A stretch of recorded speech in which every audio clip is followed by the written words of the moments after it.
Todo el mundo siente miedo con más o menos intensidad. Focalizado en una situación determinada o no ante un peligro real o imaginario. Sin embargo, en ocasiones el miedo deja de ser adaptativo porque no nos ayuda en el caso de que nos encontremos en una situación de peligro y al contrario se convierte en algo que nos impide llevar una vida normal, aunque vas a ser tú el que vas a decidir que es una vida normal y que no lo es, ¿eh? Cuando el miedo ha llegado a este límite podemos hablar entonces de fobia. 3 son las características que van a definir a la fobia y le van a separar simplemente de la ansiedad.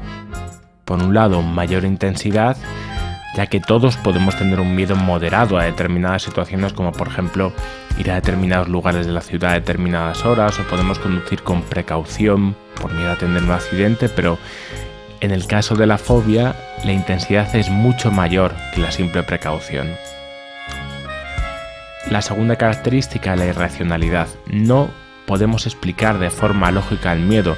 La mayoría de las personas que tienen un ataque de pánico saben que no se están muriendo, saben que no les va a pasar nada, entre comillas, y no lo saben.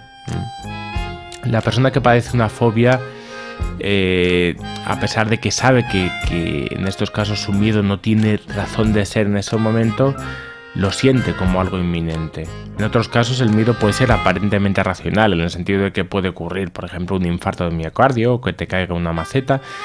Por ejemplo, recuerdo una vez una paciente que tenía un miedo a las tormentas y le impedía salir a la calle cada vez que el cielo estaba nublado.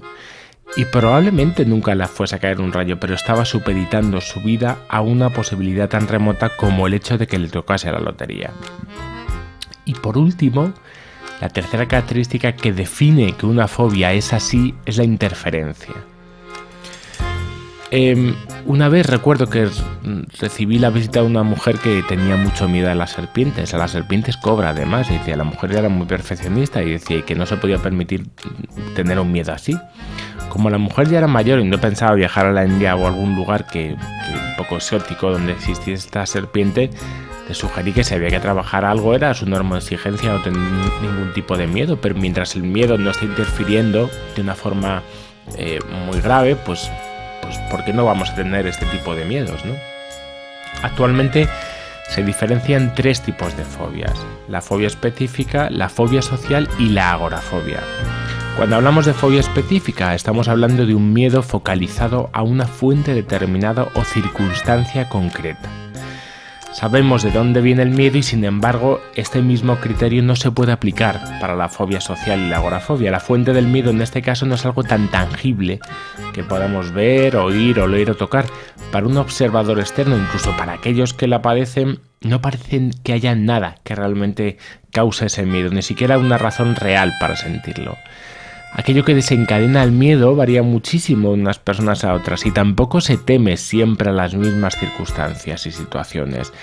Hay quienes el hecho de que tengan personas alrededor resulta una circunstancia tranquilizadora, pues porque les da seguridad, pero para otros el que haya personas delante les causa más ansiedad, pues porque sienten que no pueden irse cuando quieran, por ejemplo, y temen ser juzgados por los otros si están expresando su miedo.